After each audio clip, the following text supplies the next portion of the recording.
Bonjour Philippe Rosier. Bonjour Karl Sivat. Vous êtes l'un des porte-parole de l'UMP Martinique au lendemain du scrutin présidentiel pour votre parti. La situation est ce matin encore, on ne peut plus floue. Avant d'aller plus loin, votre première réaction par rapport à tout ce qui se passe depuis hier? Surpris d'abord, et puis un peu dépité malgré tout.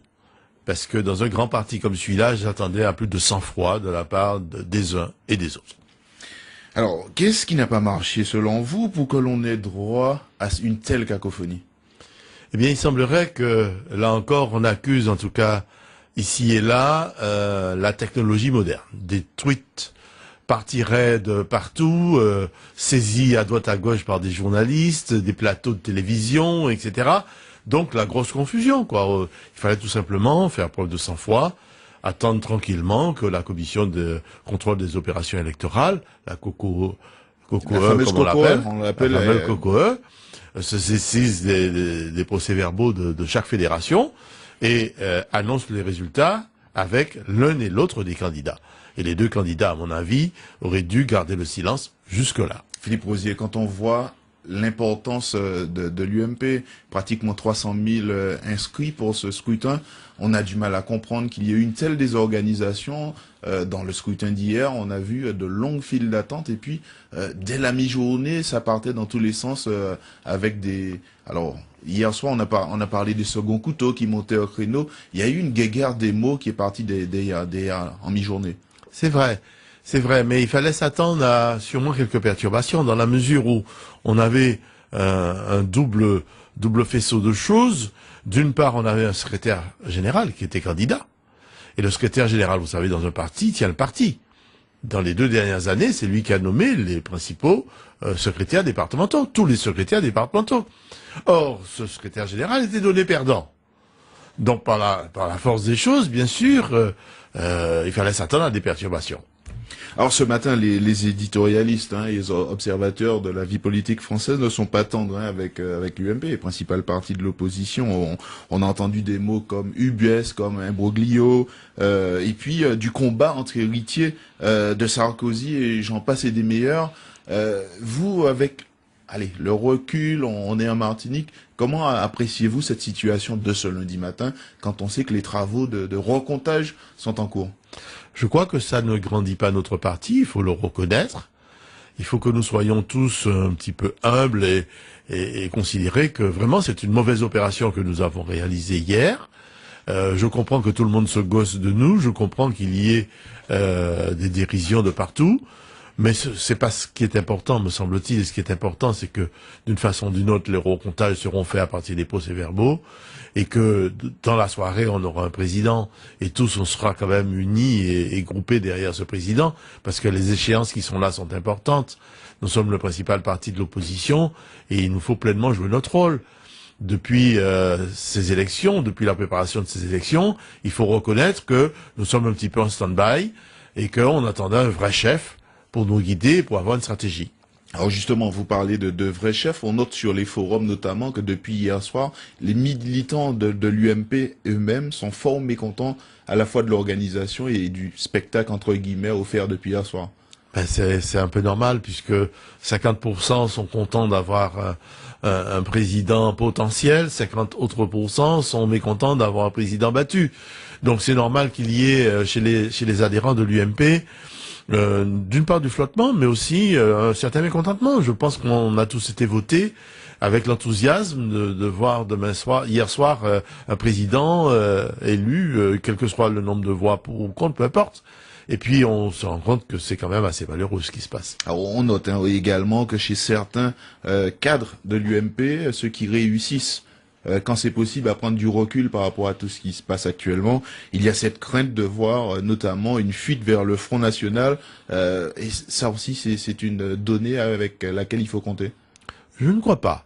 Je crois que l'UMP a toujours montré son hostilité à l'extrême droite.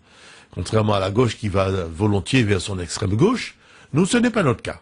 Ce n'est pas notre cas. Sauf que pendant la campagne, le secrétaire général de l'UMP a eu des positions qui ont fait craindre qu'il y avait un appel à la droite de la droite. Ça, ce sont des commentaires qui arrivent de droite et de gauche, mais le parti lui-même n'a jamais pris ce type de position. Jamais. Et donc, je ne crois pas à une dérive vers l'extrême droite. C'est pas vrai.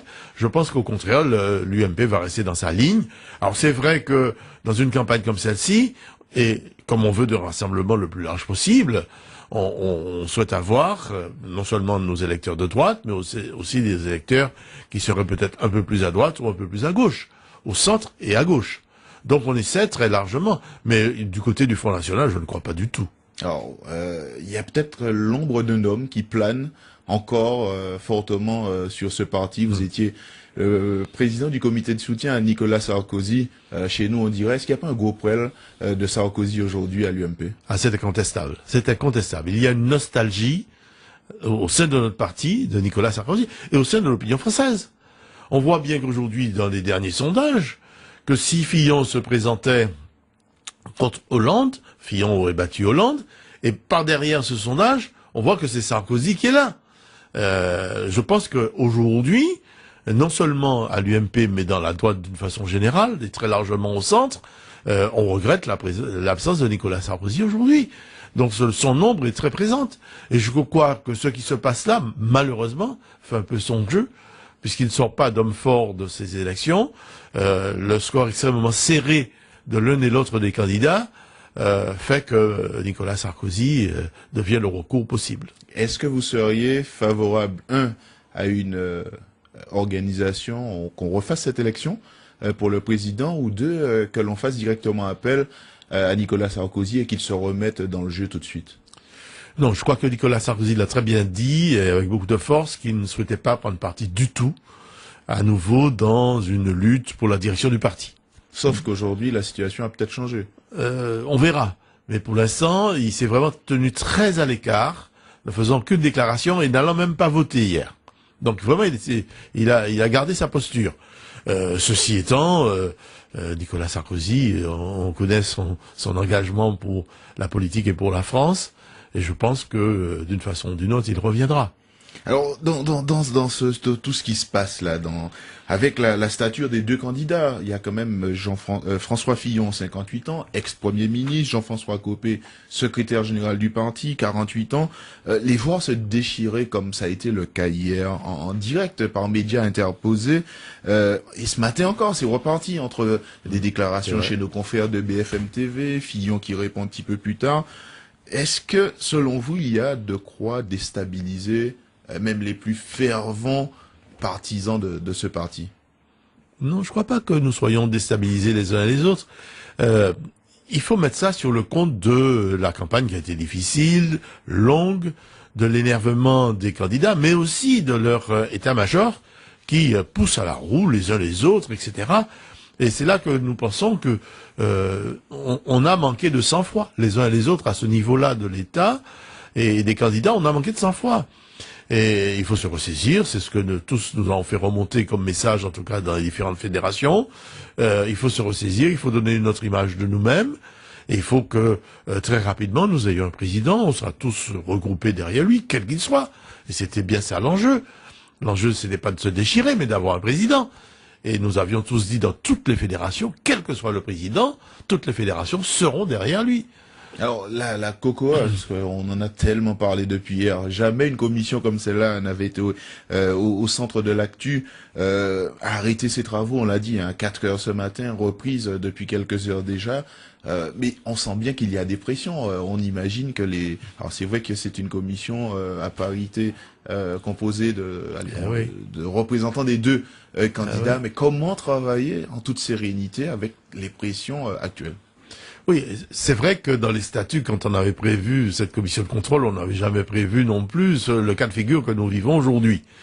Alors, elle prend une dimension particulière, cette commission de contrôle, mais je pense qu'elle fera son travail dans la sérénité, même si vous avez raison, qu'elle est composée à parité par l'un et l'autre camp. Bon. Il s'agit de travailler sur le concret maintenant. C'est pas des informations par tweet ou par email. Ce sont des informations sur procès-verbaux de chaque fédération. Alors on espère des résultats d'ici la fin de journée. Normalement, en fin de journée, on devrait avoir des résultats définitifs qui seront proclamés avec le président de cette commission et à côté de lui, l'un et l'autre des candidats. Un sénateur d'ailleurs qui fait l'unanimité pour son impartialité, dit-on, dans les rangs de l'UMP. Deux petits mots sur l'UMP Martinique. Alors c'est vrai qu'il n'y avait pas eu de consigne de donner quel devenir, comment réagir par rapport à tout cela. On sait que Fred Michel Thiault était à Paris, il est d'ailleurs certainement en train de rentrer vers la Martinique.